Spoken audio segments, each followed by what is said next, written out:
Assalamualaikum warahmatullahi wabarakatuh. Selamat berjumpa lagi dengan channel Ikhlas dan Sabar. Abu Ubaidah Abdul Wahid bin Zaid al-Basri atau yang lebih dikenal dengan nama Abdul Wahid bin Zahid, adalah salah seorang sufi besar di zamannya. Beliau lahir dan besar di kota Basrah, Irak. Di kota ini pula, beliau mengakhiri hayatnya pada tahun 177 Hijriah. Sebagaimana kebanyakan ulama, sejak kecil beliau sudah mendapatkan pendidikan intensif dari lingkungannya. Guru yang paling berperan dalam membimbingnya di jalan kesufian, adalah Hasan al-Basri. Pada suatu hari, Abdul Wahid bin Zaid berjalan-jalan di pasar. Ketika sampai di tempat penjualan budak, ia melihat seorang hamba yang sedang dijual. Hamba tersebut melihat Abdul Wahid dengan mata yang tajam. Abdul Wahid tertarik untuk membeli hamba tersebut, yang nantinya akan dimanfaatkan untuk membantu pekerjaan di rumahnya. Ketika sudah mulai bekerja di rumahnya, Abdul Wahid merasa senang, karena ternyata hamba ini adalah seorang yang taat dan senantiasa melakukan pekerjaannya dengan baik dan tekun sekali. Akan tetapi, Abdul Wahid merasa heran dengan perangai hamba ini, karena ketika siang hari, dia bekerja dengan tekun, tetapi ketika malam hari ia tidak pernah di rumah. Abdul Wahid mencarinya di seputar rumahnya, tapi tidak menemukannya. Ketika melihat pintu rumahnya, ternyata pintu rumahnya senantiasa tertutup dan terkunci, serta tidak ada tanda-tanda bahwa pintu telah dibuka. Ketika pagi hari telah tiba, hamba tersebut pulang kembali ke rumah Abdul Wahid, dan kemudian menyerahkan satu keping uang dirham yang terukir surat Al-Ikhlas di atasnya, pada Abdul Wahid. Abdul Wahid bertanya, "Kemana gerangan tadi malam engkau pergi wahai Fulan?" Hamba tersebut menjawab, "Saya akan memberi kepada Tuan setiap hari satu keping uang dirham, akan tetapi Tuan jangan bertanya kemana saya pergi." Dengan terheran-heran dan penuh tanda tanya, Abdul Wahid kemudian menerima uang tersebut. Meskipun dalam hatinya timbul berbagai pertanyaan, akan tetapi di hari-hari selanjutnya, Abdul Wahid berusaha untuk tidak bertanya sesuai pesan hambanya tersebut. Setelah sekian lama kejadian itu berlangsung, pada suatu hari datanglah seorang teman Abdul Wahid yang memberitahu bahwa kerja hambanya setiap malam adalah menggali kubur orang yang meninggal dunia. Abdul Wahid amat sangat terkejut atas pemberitahuan yang disampaikan temannya tersebut, tetapi dia tidak begitu saja percaya. Abdul Wahid bertekad akan menyelidiki terlebih dahulu untuk memastikan kebenaran kabar tersebut. Pada suatu malam setelah selesai sembahyang Isya, Abdul Wahid mengintai gerak-gerik hambanya tanpa sepengetahuan dia. Abdul Wahid melihat hambanya menuju ke pintu depan, dan dengan hanya menunjukkan jarinya ke arah pintu, pintu tersebut terbuka dengan sendirinya. Semua itu diperhatikan oleh Abdul Wahid dengan penuh ketakjuban. Setelah hambanya keluar, pintu tersebut tertutup kembali dengan sendirinya.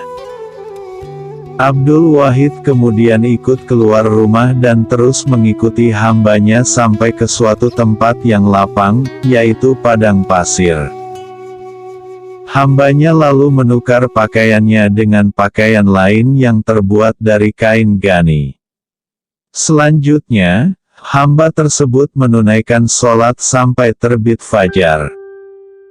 Setelah selesai sholat, hamba tersebut menengadahkan tangannya ke langit dan memanjatkan doa pada Allah yang Maha Kuasa sambil berkata, "Wahai Tuhanku yang Maha Besar dan Maha Kaya, berilah upah kepada hamba-Mu yang kecil ini."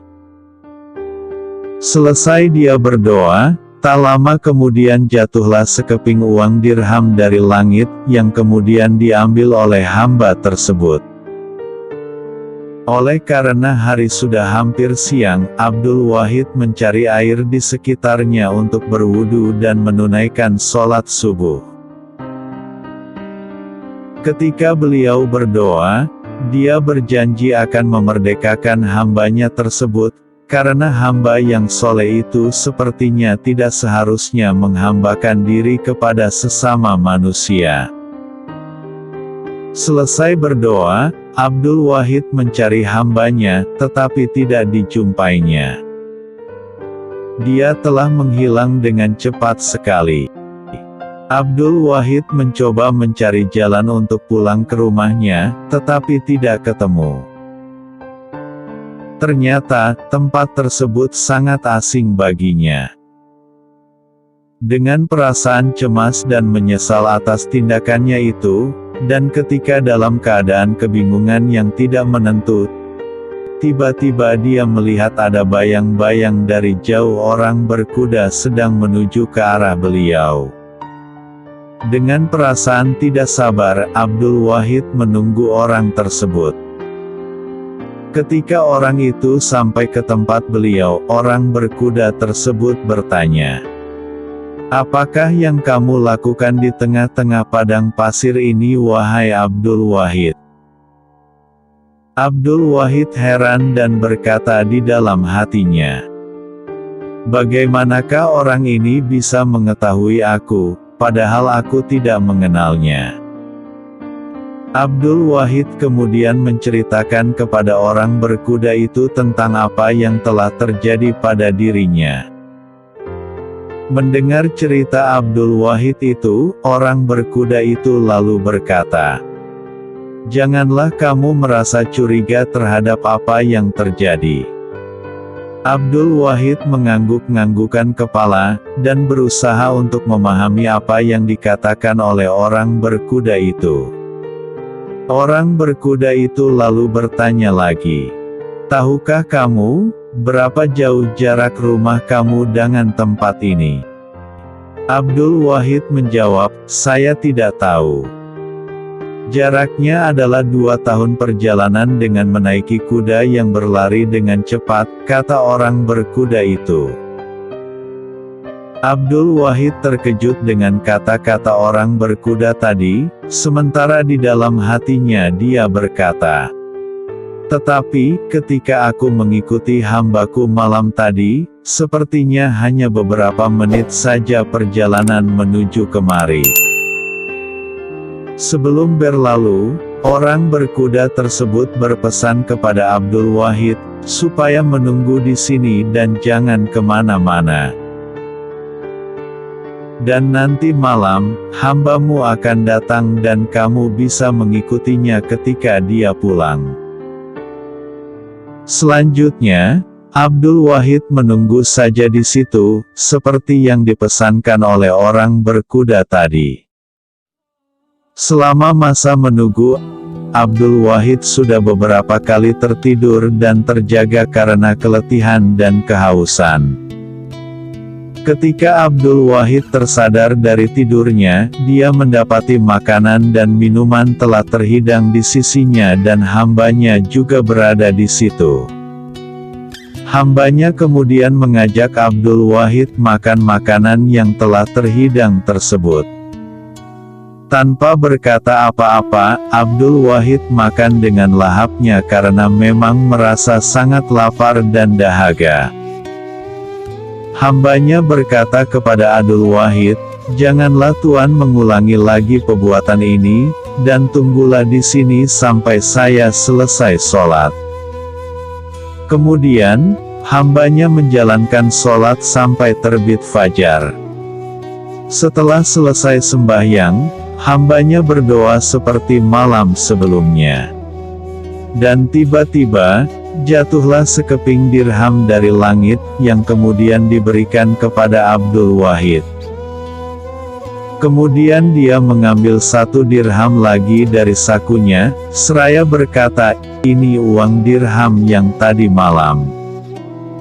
Setelah selesai, hambanya kemudian mengajak Abdul Wahid pulang dengan berjalan sangat cepat sehingga tidak sampai beberapa saat kemudian, mereka sudah tiba di rumah Abdul Wahid.